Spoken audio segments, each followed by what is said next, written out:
Blood Money, episode 23. Paul White discusses fighting to protect our children and save our schools. Hi there. We're on the next episode of Blood Money, episode 23. Today we have a very special guest, Paul White. Paul, how are you doing today? Real well, Vem. Yeah, thank you for coming on our show. So, Paul, just kind of diving into what's been going on. Your background is in education, and just a quick bit about what you do for the viewer. You essentially help to fix up schools that have serious problems, and your background states that you've had a history in helping some of these most troubled schools. Could you tell us a little bit more about how you got started in this and what your experiences have dictated thus far? Sure. When I got into teaching decades ago, I found that so many of the kids had not had good parenting and good homes like I was blessed to grow up in. And if the school wasn't going to help them make up the difference, it wasn't going to happen. So that kind of the ones who were more struggling with more stuff were the ones I became interested in lately, with parenting kind of collapsing. That's pretty much all kids. So I've just always worked in all different situations, kindergarten through 12th grade and even adults, in helping people, helping them learn what they need to learn and get rid of the behaviors that get in the way and add the behaviors that help and support them. I mean, that's real. I've turned around 15 schools in about 10 different districts over a period of decades, and the long range results of these kids has been wonderful. So that's what I do, and I'm doing it today because our schools have never been more messed up than they are right here in Nevada, and we're starting there. You had your start in Los Angeles, or? No, actually, I started in Detroit. That's where I was raised, and we moved to California, and I got going there, several places in California from north to south, and have just always, in Los Angeles especially, there's no shortage with about 75,000 gang members and many other issues too. There was no shortages of opportunities, so I got a storefront school going there through LA County, a public school, and did great things. It changed a lot of lives. I mean, you're walking into these schools that have like serious gang problems. I mean, how does one go into a situation like that where these kids are acting up and they're being violent? And how do you set something like that straight? Well, the kids have never had any parameters or any lines drawn by anybody who really cared about them. So, for example, I asked for and got the worst school in San Francisco some years ago, Potrero Hill Middle School. And I went in there, and the first day I had a assembly, had all the kids there, and Potrero was known as any of the kids the district needed to expel and get rid of and couldn't, they sent them there. So this was 600 of about the worst of the worst. And I simply sat there. First thing I did, I lived about a block away from school, and I gave them all my personal phone number. Told them all the students. Anytime they needed something, that they were not a bother. They were the reason I had a job. And I told them we weren't going to be a disgrace anymore, and that anybody who wanted to change, stay there. Anybody who didn't, come see me after the assembly. I'd get them transferred somewhere, and off we went. And I had probably a kid fight me once a day or twice a day for about 2-3 weeks. Like physical? Oh yeah. Physical fights. Wow. Oh yeah. Wow. Major assaults. And so are you trained to protect yourself? I mean, you're going into situations with gang members assaulting you. I mean, how does that work? Not in the least. The gangs, there's kind of like the abominable snowman and the Easter bunny and the hardness of gangs. In prison, where they're not getting drugs so much and they're healthier, it's a different story. But on the street, the kids who get into your gangs, usually they're not the middle linebacker on the football team. They're kids who have got nowhere to bond, nothing to bond with. So they've bonded with other kids who just feel like total losers. And the only time they're a handful is is when they're full of drugs, which increasingly is more and more. But I went to help a class one day in that school, and we were getting it under control. And a teacher called down 911. A kid's holding the whole class hostage. Long story short, I went down there real carefully, talked the kid, come on, out of the room, come down to my office. Never underestimate your opponent. Next thing I knew, the kid turned on me, grabbed my tie, had my head under their arm, punching me in the face, spitting on me. When I finally got him under control, my shirt was torn, and we went down there. It was a girl. Wow. Yeah. I mean, this is so the crazy ones get crazy, but no, you don't put them under control because you're some martial arts specialist. I'm sure not. You get them under control because what you're doing is the right thing. You're willing to stand up for it, and they come to respect that. And they don't want to do what they're doing. They want a good life. They just nobody's cared enough to get in the way and stop them. Wow. I mean, like waking up in the morning when you're going to go to work and there's a chance that you might be violently assaulted. I mean, what drives you to keep doing this? Well, about oh gosh, it'll be close to 20 years ago. One of my boys stepped outside the storefront school to get a ride home with his parents, and unfortunately, he was still looking like a gangster. And a car pulled up on him, looking for somebody else, mistook him for another one, shot him point blank. He ran up the stairs, and he died in my arms. Oh, wow. And yeah, it's the worst phone call you ever make to a parent saying, hello, Mr. and Mrs. Michael's dead.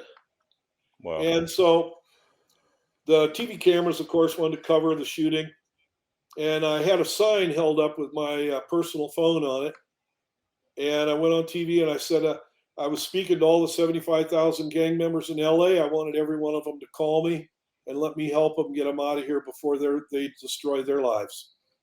And after they filmed that, the interviewer, a well-known guy in LA named Warren Wilson, he said, well, Paul, why would you do that? He says, couldn't that be dangerous if they have your phone or find out where you live or something? And I asked him, I said, well, Warren, do you have any kids? And he said, yeah, I got 2 boys. And I said, what if they called you and asked for help and said they were in a gang situation that looked really dangerous? I said, would you go help them? And he said, well, sure I would. I said, well, why? You could get hurt. And he says, well, because they're my sons. And I said, well, if you're going to be a teacher that matters at all, I said, those 75,000 gang members and everyone just like them, they're my sons too. They're my brothers too. I said, what I believe about God, that's how it is. And I said, so of course you don't choose something like that, but if it comes up, you have to do what you have to do. And you just have to love the kids. To change schools around, you have to educate them, you have to discipline them, you have to protect them, and you have to love them, just like if they were your own. Wow. I commend you on that. I mean, I was doing some research on this episode and I was sent these videos, some of the most horrifically violent videos of kids beating each other up. They're all dressed in black. I don't know if we have those videos, but this might be a good time to show what I'm talking about. But essentially, I mean, it was such a degree of violence. And then I'm reading some of these notes, reading about terroristic threats, reading about a social media page where kids that are beating each other up post videos and pretty much glorify, the violence. Well, what is going on in these schools? Like, why has it gotten to this point where the violence is so severe? You have teachers being assaulted. I've heard stories about teachers being raped. I mean, it's just pretty extreme what's going on.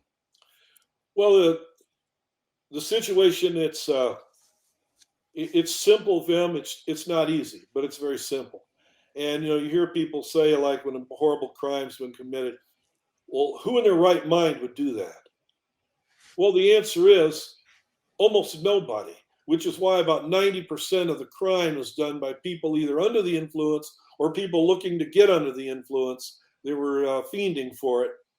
And so the number one thing schools have to do just in our recent research, talking with our schools here in Washoe County, close to half of all the students are using drugs all day, every day, in the classes, in the bathrooms, at lunch. What kind of drugs are we talking about?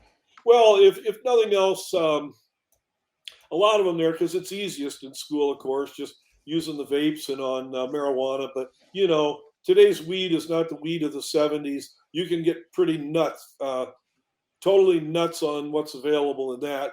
And then, of course, the other things are available. I mean, meth is too readily available. Fentanyl's a whole nother story. But so they're using this in the schools. In my school in LA, every kid had an addiction. And wow. And when you say kid, how old are we talking? 13 to 18. Wow. And so when they do that, the first thing we had to do, of course, was get rid of that. So we had, in a short time, we had the whole school 100% testing drug-free. Now, it wasn't any involuntary force them to do this, 100% voluntary, and for a decade. And, of course, what stops then? Well, 90% of what would be fights, arguments, violence, vandalism, etc. And you do it quite simply. You do it by giving the kids a reason not to. They don't want to use, but if there's nothing riding on their stopping, peer pressure is going to win. If you give them a school that loves them, is changing their life, somebody who really wants them to be good men and women, they step up. That's what they want to be. It's, again, kind of another premise. We don't believe God made any mistakes with anybody's life, and we don't believe anybody's life is irreparably broken. And so if they were a mistake, then we're wasting our time, any of us in this nation, trying to improve our kids or schools. But if they're not broken, but merely lost, and they need to be helped and supported firmly, not this wimpish, no accountability discipline that's ruining them, but just simply a firm, fair sense of there's things you do and there's things you don't. There's moral values that have held up mankind, and you need to be part of that. And so when you do that, when you get them clean and sober, and then you're teaching them something where they're actually learning, instead of so much of the class being a mess and loud and everybody doing everything. So they start learning, and they're like with our school. So they're coming every day. They're coming clean and sober. The classroom, they're learning. They go home feeling like they accomplished something. They all had part-time jobs. They all had savings accounts that we monitored to make sure they stayed there. They all took concurrent college classes, and their parents had to be there every month or we'd throw their kid out. And I never had a parent miss a parent meeting for 5 years. Wow. And so you do this, well, all of a sudden, the kids aren't broken, they're great. And you bring them on and this happens. But Vem, I tell you what, it's like beating your head against the wall. There's not a school district I've worked with that would buy into any one of those things that works. Really? So they want to go for things like restorative justice as opposed to good old tried and true discipline. Well, yeah, they start with not caring if almost half of them don't even show up on any given day. Our school started at 8 o'clock. If they got there at 8:01, I wouldn't let them in the door. I'd say, get up earlier tomorrow morning. Well, this is kids. Kids typically run away from schools when they feel that the school loves them and cares and it's fun and they feel good about themselves. Believe me, they weren't late more than once. Wow. Yeah. Wow. Yeah. Wow. I mean, what is it because we just have terrible policies right now that the train has pretty much gone off the tracks in terms of public schooling? It's all with leadership. And here's the problem. So you take our county, for example. We've got a 7-member board. And since I've been here in Reno, we've gone through 3 superintendents. Now and then with a big circle of other administrators. And then if we've got 100 schools, that'd be 100 principals. Now in that 100 principals, circle of administrators, 3 superintendents, and 7 board, How many of them do you think have ever personally taken a school themselves that was bad and turned it around? How about none? Let me, yeah. Oh, right. So, for Yeah. example, if Southwest told me to come on down to the airport and fly a jet for them, well, I've never done it. Hmm. Well, so why are we? So we hire people that have never done what needs doing. So that's where you need to start over, and you need to. How, I Go mean, ahead. how did the common sense of it all go so wrong? Well, we got too smart for ourselves. You know, when they started laughing years ago about making gym teachers principals and stuff like, ha ha, what do they Hmm. know? Well, they typically knew how to take a class double the size of anybody else's and have everybody show up dressed. Who remembers who they had for English or social studies back then? You typically remember a gym teacher if you went to school a while back.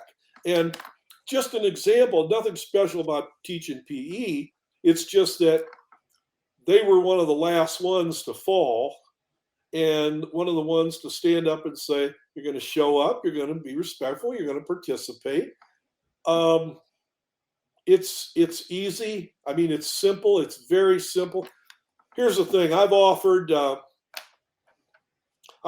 school district to help them set up a prototype of the school I just described. People Magazine and CBS National News picked it as one of the top 5 stories of the year. This is the school that you had set up in LA that was picked as a Yeah, top five right, story. Okay. right. And Wow. I And offered you've to. written you've written books about these topics too. So I mean, I there's have probably nobody out there that has a level of experience that you do, or very few do. very, very, very few because my interest was not in seeing how fast I could get away from the classroom and children. Um, I was a principal about half my time, but as long as I was a principal, I always taught classes every week. I mean, a Hmm. non teaching educator is like an oxymoron. And so you've got people running our schools right now making 8 to 10 times what a teacher makes. And that person, those superintendents often haven't been in front of a class teaching children in 20 or 30 years. And when they did, they were nothing. They weren't very good typically. That's why they wanted to get out and get into administration as quick as they could. I mean, it's just the question is how can everything that's wrong with it, there's so many more things that are wrong. Can all those things be fixed? And should we just work with these people to fix them? Absolutely not. And I'd tell any parent out there today, start with California and Nevada, 2 places I know. If you've got a child in public school in Nevada or California, either one right now, you do not care about what your child learns or their safety. Because there's not a person in those schools that would step forward and guarantee that they're going to learn. And like I say, take a bullet for them if somebody came in. So, Wow. is it going to be fixable? No. It needs vouchers, and you need to start over and let parents vote with their feet and get their kids the heck out of there. Really, it's like you don't think there's any redemption in these schools whatsoever. No, when they're exposed, like right now, there's so many layers of corruption, and it's corruption and incompetence. It's a race to see which is more. But the corruption is some of the lawsuits that have come up just Hmm. in Washoe recently in our county and all over the place. Um, some of them described by law enforcement officers as the worst things they'd ever seen in their careers, and the schools Hmm. lied about them. Wow. Oh yeah, When you say like lawsuits, I mean, could you get more specific? yeah, sure. Typically, it's situations where children have been abused, and in some cases, abused underlined 3 times, and nobody bothered. The principal wouldn't speak up about it because if he had to suspend anybody, his boss would get mad at him, and maybe because he didn't want those. You know, they think if you suspend somebody, you're like being ineffective or racist or whatever they want to call it. And Hmm. so the principal wouldn't do anything. And then when the teacher would try to speak up, the principal would say, "Well, you need to deal with it because I'm not going to throw them out." Are you And talking about a specific instance, or this is in general? This is the way yeah, no, things. I know some hideous ones. The most hideous one was I was kind of part of it, and not able. It was a settlement, unfortunately, out of court. Is But it there was one that I heard about that I guess there was a child being raped in the bus and there was a lawsuit. Am I correct or well, what was published is that in Washoe County, the largest lawsuit they'd ever had paid out was $1.5 million. This one paid out $4.5 million, and of course, the district I think would have paid $40 million. Should have, and they did mention that it involved abuse, and part of the settlement was that that anybody connected with it was not able to talk about it. But it was they immediately started. I can tell you what the district immediately started doing was paying an inordinate amount of attention to what happens to their bus drivers and watching the buses closely and things like that. And of course, the district has had a number of abuse and negligence, et cetera, cases like this. But yeah, it was just as bad as it gets, as bad as it gets. And the worst part is that for the most part, the community will not know. But that's why number one thing we're doing with our organization now, this education crusade, number one yeah, step let's we're doing is exposing. We don't want to so sell anything behind closed doors. sorry. So that's what I was going to ask you about. So Education Crusade, the purpose of it is for exposure It's and it's it's three things: to fix our schools, well, and not fix them, to get to where people are going to demand vouchers for every parent, full amount, and no, then no interest in trying to fix the public schools. They don't fix themselves. Nobody's gonna go there and they'll collapse, and that's probably for the best. But to get to that point, the number one thing is exposing what's wrong. So we started about 3 weeks ago. We've had people from 11 schools come forward, elementary to high school, and testify to absolutely, like I say, the abuse of teachers, the 80% of their classes being functionally illiterate, mhm. uh, on and on. So you expose this. At the same time, anybody can say how bad it is. So our second step is to provide solutions. We've got them. And when we get enough exposure, the community is going to demand that they prove a solution. Mhm. That's where we're waiting to offer like a prototype school or whatever. And then the third step, of course, is to demand competent leadership, of which they have courageous, competent leadership, of which they have almost zero.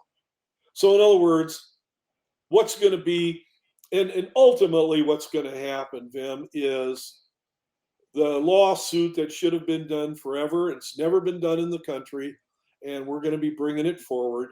And it has nothing to do with education because the courts won't support, well, let's fix the schools lawsuits. Mhm. But so this will have nothing to do with education. And you're hearing it first. Nobody's heard this. The case we're going to file against the state of Nevada's public education system has nothing to do with education, has everything to do with criminal fraud. For Okay. over a decade, they've advertised, promoted a product to sell to the public that they did not deliver. They lied about it. We've been worst in the nation for over a decade.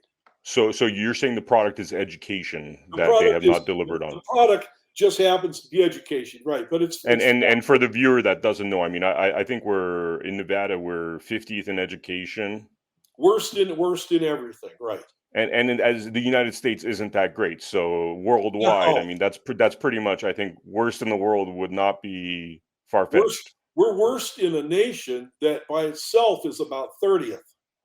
Wow. And so we're there. So what this will be, they've lied about the product. They've sold it to the public and received billions of dollars a year. They did not deliver what they promised. They lied about it. The public's been severely damaged, and the people who sold it to them have profited, which concisely fits the definite standards for proving fraud. For felony fraud conviction, the and the State Department of Ed, a government agency, is not what they call there is no privileged immunity in Nevada. Government agencies can be sued. Wow. So the provision for a fraud conviction is $15,000 fine per person who's collaborative with it, which is thousands of them, 1 to 20 years in prison, and no limit on what the reparations would be to make them whole. And what we'd be asking for is a minimum start with of 10 years of full voucher for every parent of every school-age child in the state. So And so that's the outcome you're hoping from the lawsuit? that's what all this is about. And if it's successful, it'll be a template for what almost every state in the union can do. And it would Wow. change.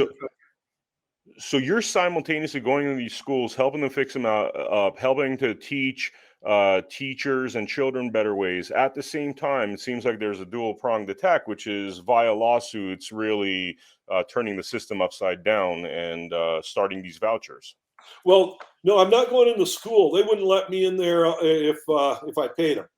Oh, I'm really? a two-time teacher of the year. I've written, spoken nationally everywhere about this. I tried to apply to be a $12 an hour substitute a few years ago in our in our schools, and they wouldn't touch me. And they're about 100 teachers short on any given day, and to work for 12 an hour because they Wait, knew. wait. So I'm trying to understand that. So are they purposefully keeping you out of the system because you're too good, or are they too incompetent to hire good people, No, or? no, this is part of the fraud. Our previous board president advertised on her website that they were continuing to give our 60,000 students, quote, a world-class education. Now, this is with 60 to 96% of our kids functionally illiterate. Wow. 90% of the kids who graduate don't qualify for the most remedial college class. And I told the board president the only world-class education it could be is if it was the third world. And Exactly. Yeah. so they say this. And the parents are working, are busy, a lot of them low income. They can't come into school and see it. If they want to come in, no such thing as an unannounced visit, Vim. They won't Wow. let an elected official like a board member come in unannounced. Can you imagine the county health agency giving several days advance notice to every restaurant they wanted to inspect? Hmm. We'd be dying of food poisoning if they did that. But they don't. But the schools do. And they make up a lot of excuses. No. So no one gets in unannounced. Almost no one, especially like me, gets in to see it. Then they lie to the parents about how good it's going. And so you can see there's no way to get there, to get to expose this without the help of students and staff members and parents whose kids have experienced things. So that's what we're doing, exposing it from the outside coming in. I mean, the whole like parents not being able to have access in terms of being able to drop into school and talk to somebody. I mean, when did that happen? I guess growing up, it's like my parents could have dropped into school anytime and spoken to anybody they wanted to as long as they were available. Oh, not only should they be able to drop in, it should be a requirement in any school district that a parent or guardian or family member, someone related to that child, has to do a day at school at least once a semester with their child if they're going to be there. So they see exactly what's going on. They can see how their child's behavior and learning matches up with everybody else's. As this far left extremist philosophy started taking over the schools, going back almost to the early 70s, the schools gradually had less and less to be proud of and more that needed to be hidden. So right Mm. now in our county, and it's not unusual, the superintendent's passed policies that can threaten a teacher's job if they talk to anybody about what goes on at school, that limiting who can come in there. Parents can come in, they aren't supposed to tell anything that they see. I mean, all these absolutely legally false policies that they still push through. And by the way, there's a lot of similarities there between what's happening with, the medical freedom in California, basically it being non-existent, where now there's laws in place where doctors can't have, opinions divergent from what the mainstream pharma derived opinion is. And that seems Sure. like that's something, that level of authoritarianism is invading the schools as well. Well, how about when they wanted everybody, we're trying to require everybody to get vaccinated, or you'd lose Hmm. your job, and you'd ask the question, well, I want to know what's in the vaccine. Well, none of your business, but you got to take it, or Yeah. whoever would approve that. I mean, it's simultaneously, it seems like all the industries, the entire country is going in this direction of, I mean, going away from tradition into, I don't know, the abyss. Oh yeah, well, they just you you can't teach what you don't know. You can't lead what you don't know. We're led by people who have and this is not this is hardly an argument for recruiting people for religion. You've got people that the basic moral, spiritual, Judeo-Christian values that our country was built on, those aren't in favor with the huge overwhelming majority of people who either lead our schools or work in our schools or teach in our schools. I mean, the infiltration of that sort of person, there's obviously, the Paul Whites of the world that are traditional educators that are using tried and tested formulas. And then, you have this kind of new thing going on. When did that infiltration happen? How did it happen? Where did this all go wrong? Well, it's always, they say, I'd say going back to the founding of our country, when, they said that of all the colonists, about 25% were wanting to fight for their freedom, and the other 75 said, maybe it'll get better if we just leave it alone and go away. Hmm. Nothing's changed. Why? Well, you've heard this. I'll ask you. If I said to a teacher, you need to speak up, the teacher would say, I can't because, what would they say then? I'm Because they're afraid to scared of speak losing up their because, jobs. right. Well, I tell them I would have sympathy for you if I hadn't lost six. So in my home here, I've got two stacks of paper, and they're both about the same size. And one stack is all the very encouraging awards and honors I've received. And the other stack, equally high, is all the contracts I've had non renewed. Mm. Now, in education, it's a real closed loop. Typically, if that ever happens even once, you got to pick a new career because you'll never get rehired. Well, I believe in doing the right thing, and every job I got after being non-renewed was better than the previous one. But I mean, that's six times I've been able to come home and say to my wife, "Well, good news and bad news, honey. The good news is we're going to be able to spend a lot more time together. The bad news is I lost my job." because And because because you were too good, because it was politically motivated, no, because no, you're not no. going with. I had a kid made 5 years of academic growth one time in 1 year on very objective tests, and we were celebrating with him, a high school boy in my class, and I said, "Well, the question is, how did Uriel, his name, how did he do this?" I said, "We know he did it; it's provable, but I'd like to think that I'm just such a great, unique teacher that I just stuck a funnel in his ear and poured in learning." I said, "But I don't think that's it." And one of the kids immediately said, "You're right, Paul, you're not that good."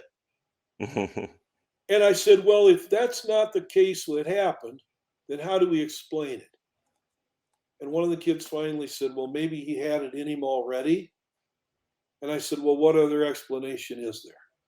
And you just kind of awaken them to that. So, what's it take to have schools like mine, to have other teachers by the millions doing everything I ever did times 10? All it takes is for them to just say, you stand up and you tell the truth.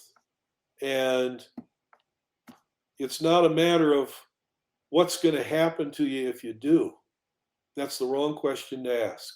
But you see, you're not going to have that commitment you're going to have the point where you say, like I say, holding up the sign for the gang members with my phone number. It's Hmm. only if you really believe that these are every one of these people out there, you and your tech helpers there and everybody else, that they are, pardon me, your family, your sons, your daughters, your brothers and sisters. But you're only going to feel that if you yourself are embracing those Judeo-Christian values that founded this country. And without that, your only question is going to be, well, yeah, like a friend of mine said to me one time, well, yeah, I got principles, but I mean, I wouldn't die for them or anything. Well, I told him, and by my Hmm. definition, you have none. And we need. Because he wasn't willing to die for those Oh, well, right. In principles. other words, he Yeah. was, or you might say, wasn't willing to live for them. And this is what it takes. If we're simply teaching kids to, we teach them how to read. So, you can read a fifth grade level or an eighth grade level. Well, instead of telling them you can learn to read so you can go home and read to your little brother or sister, or to your grandparent can't see too well anymore. Or we teach them, you want to get these skills so you can make a lot of money. Instead of saying you want to make a good living so you can really help a lot of other people. Mm-hmm. Because the problem is the kids are not learning poorly, actually. They're learning perfectly. They're learning perfectly this amoral, self-centered, morally cowardice Mm-hmm. way that we're teaching them. That's what's got to change. So your approach is then to bring a lot of substance into these relationships and kind of approach it when you're saying Judeo-Christian, I'm just seeing you approach it with like a sense of love towards these kids. Sure it is. Uh, Sure it yeah. is. Except that, like I say, so what do you do without those as your values, though? What do you do when they seem so daggone unloving? Like that girl that had me under her arm working on my face pretty hard to remember that if I don't have a stronger principle. Uh-huh. I mean, what happened with that girl after that? Were you able to get through to her? We got along perfectly the rest of the year. Really? Yeah. Did you say and you saw change in her? You saw improvement in her? Yeah, because I threw her out for a while, told her parents if it ever anything came up again, I was going to get her arrested. Not because I was mad at her, because I loved her enough to stop her from ruining herself. And so, Wow. I'd say over the years, my wife and I probably, for shorter or longer periods of time, I've probably taken in maybe 4 of the kids I taught who didn't have any kind of living situation. Uh, some for a couple of years, some for a couple of weeks. And in every single case, the kids we took in were the ones who I had gotten to know by them being sent to my office and me throwing them out of school. Hmm. And we became actually friends, and these friendships lasted, still last, or in some cases lasted as long as they lived. It's about a lot of it's about earning their respect when you go in there. Sure, it is. And if you won't really, you get in there with the kids, and again, when you start with them, I always say, why do you have to go to school? That's usually what I start with when I'm teaching. Hmm. Why does the government want you to have to go to school? Well, we have to be smart.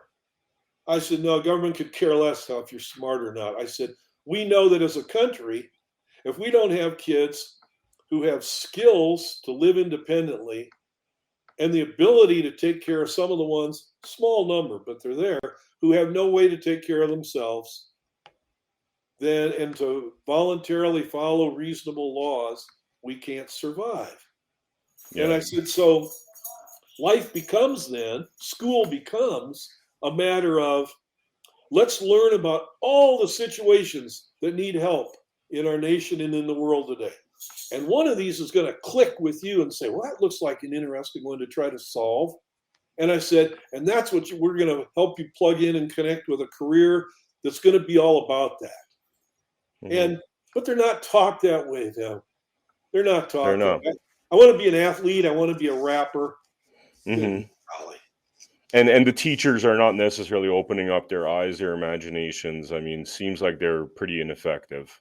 The ones who are, The ones who could be effective often say, I didn't go to school to have to wrestle a couple of kids to make my room better. Basically, just want to sit there and teach some. Well, and of course, that has to do with what a pathetic job the schools are doing of teaching teachers at the college level. And they have to teach them that it's, well, okay, another question for you. I'll quiz you. Of all the branches in the military, which one is considered the toughest one to make it in? Marines? Without question. Yeah. Of all the branches in the military, which one, so they're the hardest on you. Of all the branches in the military, which one has the least problem meeting its recruiting numbers? Army. Also the Marines. Also the Marines. Wow. People want to be in it because you want to be a part of a team where you really work hard. Athletics. A lot of times kids learn this lesson in athletics. I want to push. I want to do all I can and then some. And schools are just saying, now what we tell them is, just show up. You don't have to do any work at all. Just sit there at your desk and sleep or eat or talk. But if you're there every day, we'll pass you and give you a diploma.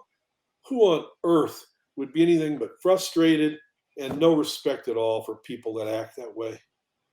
Yeah. It's I want to quickly show a video just so the viewer gets an idea of what Paul is dealing with, what the challenges are, and how bad it's gotten out there. So I don't know if we could cue that video real quick of the kids in school. Oh, damn! Oh my God!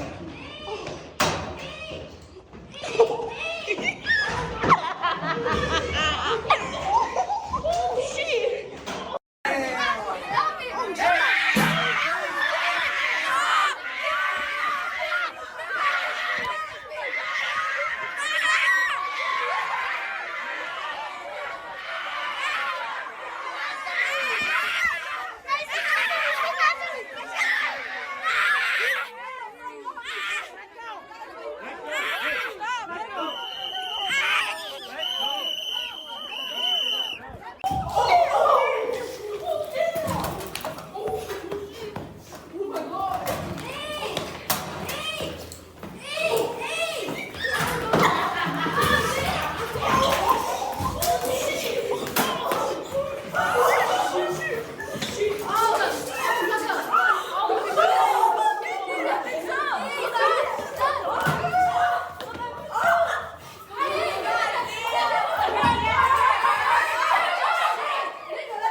All right, so pretty horrible images. I mean, you have uneducated teachers, you have that going on, or undereducated teachers. You have that going on. You have parents that aren't available, and then you have somebody like a Paul White. If I'm a teacher that is a teacher at that school where we saw some of those images, and I have a good, let's say I want to do good. What do you tell me to do in terms of being a force for change in order to change that sort of thing that we're seeing? Well, just backing up just one quick second with the fight.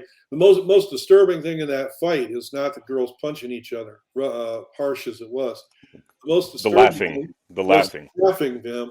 Yeah, That tells you how sick a place is that they've let the kids get to where instead of them jumping in and breaking it up, you're doing the other part. And they joined, and I'm noticing in the background that like a couple of people that are just watching decide to start punching each other all of a sudden, like it was just spontaneous acts of violence. Well, then the woman you saw, the adult in the orange trying to jump in there, getting thrown around, that was the principal. There should have been a teacher at every door in the hallway on a passage with that. How on earth did that thing go on that long and there weren't an armload of teachers jumping in there? Why was the door on the bathroom closed so that they didn't have somebody posted up? You always would post somebody up on a bathroom. And this wouldn't go on. But in terms of what could people do to make a difference, speak up. insist on going to your child's school or grandchild's school, and wait as long as it takes for them to clear it. Tell them you want to do a full day. Watch what happens. Watch how few show up. Watch how when the bells ring, it makes no difference. The halls are full. Watch what goes on and is taught in the classes. Speak up with a group just like ours. Help us just get an unstoppable force to push for change here. We'll turn right around and come to wherever you live, county, city, state, and help you do the same thing. And you've just got to, Elie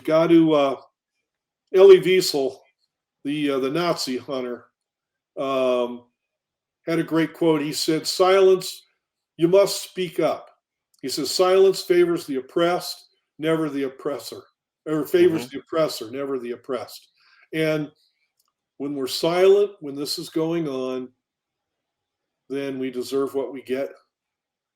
And, it's and you know that great quote also from World War II by Pastor Martin Niemöller, the famous one where, when the Nazis came for the Jews, I didn't speak up because I was a Protestant when they came. And then he says, so he never spoke up. He says, by the time they came for me, there was nobody left to speak up. So what happens in our schools, it affects how we vote because it affects how we think. It affects our economies. It affects our safety. It affects our health. It is the key. It is the thread that either holds everything together or if it's pulled out, makes everything collapse. So please, and if they don't know how to get involved, call me 24/7. I'll help them. Education Crusade. Could you give us the URL, website, any information you have on how people might be able to contact you for help?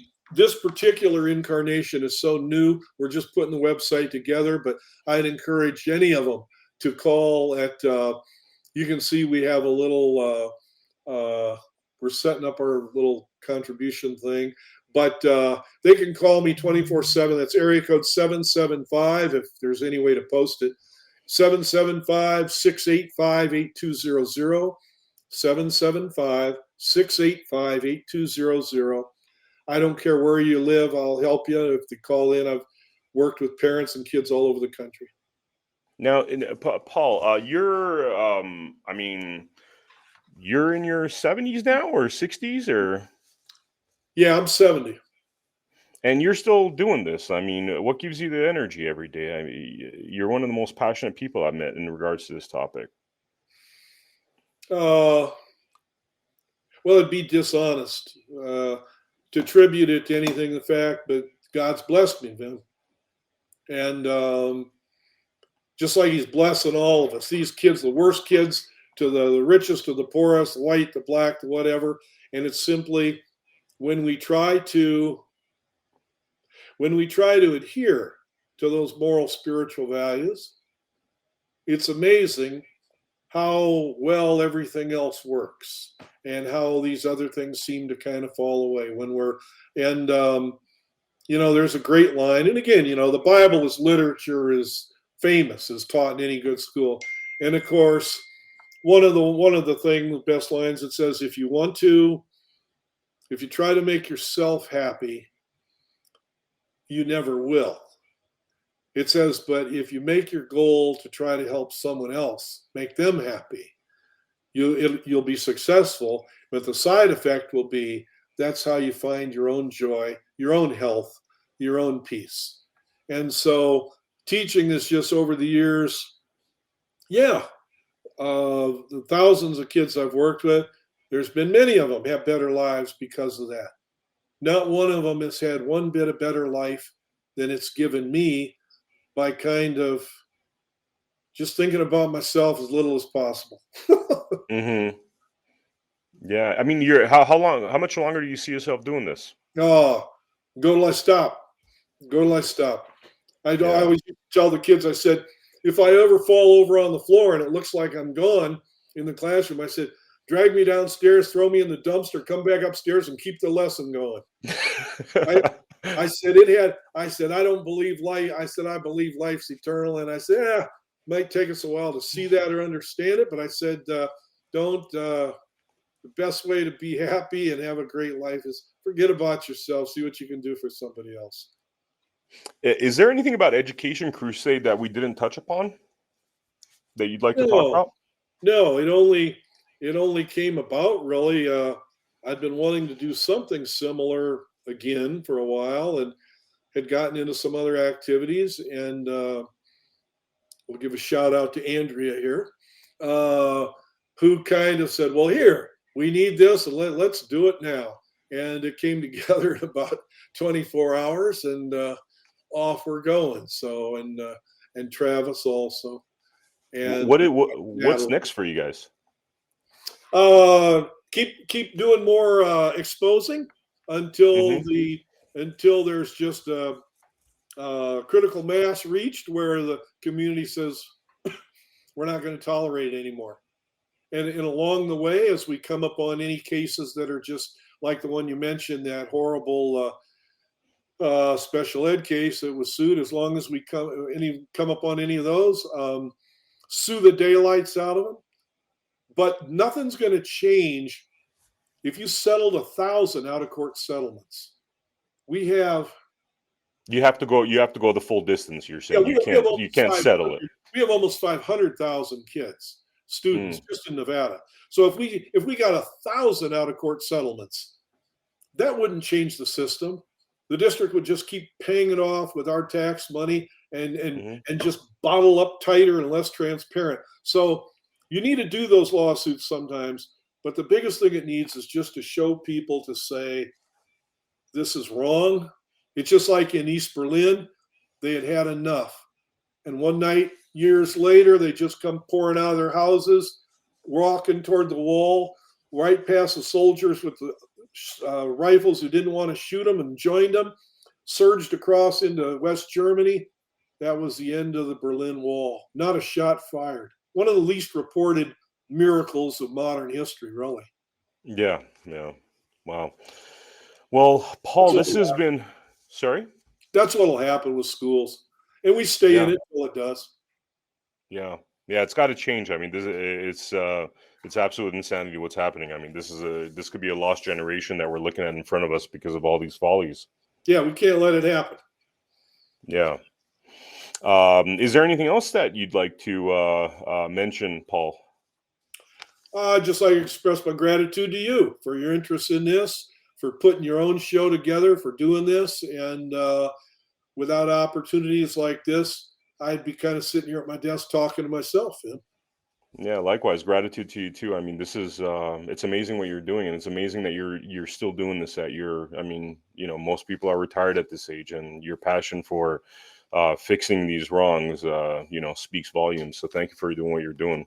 Well, you know, I mean, if it's between doing this and putting on the white shoes and white belt and hitting the early bird special at the cafeteria, I don't think it's much of a decision, right? Yeah. Yeah, yeah. Awesome. Well, thank you so much for your time, Paul. We'd love to follow up on, especially these lawsuits sound really fascinating. We'd love to hear more about, especially that main lawsuit you're talking about. That sounds like it can make quite an impact. It's never been done. This has never been done. Yeah, yeah. That's sometimes the territory we have to go through to fix some of these critical issues with our world right now. With our Right. country right now. Well, and also I would just last thing I would encourage, please, anyone in any school district in Nevada, especially Clark County or Washoe, but anywhere, if you know something that's not right, by all means, call us 24/7. It's completely confidential. You see the number rolling on the screen there. Speaking up does make a difference, and will be confidential, and we'll stick with you. We'll stick with you till the last dog dies. Amazing, Paul. Amazing. I wanted to, thank you, Paul. I wanted to also give a special thanks to Andrea for helping us put this together, and Travis for helping us produce this episode. Also, a special shout out to Studio 17. Thank you very much for joining us on Blood Money. Join us on our next episode, and be sure to go to americahappens.com and drop us your email address so we send out our newsletter whenever we have new episodes of our shows. Thank you, Paul. Thank you, Vim. Thank you. Have a wonderful night. A new group of concerned community members gathered outside of the middle school to express their grievances. KOLO 8 News Now's Crystal Garcia was there and has the details. I'm with Education Crusade, or a new group. We've just had enough. Paul White, local resident, created a group referred to as the Education Crusade, made up of concerned community members who say enough is enough. Goals of Education Crusade would be expose the situation. Community has to know how bad it is. White, backed by local attorney Joey Gilbert, says the school district has been downplaying numerous cases of drug use and violence happening inside Washoe County schools and across Nevada, with the incident on December 15th at Dilworth being the latest. I went to all 17 counties. This is not in one county, it's in all the counties. The problems are the same across the board. We have to remove this restorative justice. This restorative discipline must go away. During Tuesday morning's gathering outside Dilworth, Crusaders said that Bill AB 168, passed in 2019, makes it harder to discipline kids. It's not just bringing legal action. It's getting out in the legislature and letting them know that these policies have become a disaster. They might have been well-intentioned, but the repercussions from them are disastrous and they need to be changed. The group alleges the district is continually covering up incidents that are compromising the safety of teachers and students and want action to be taken.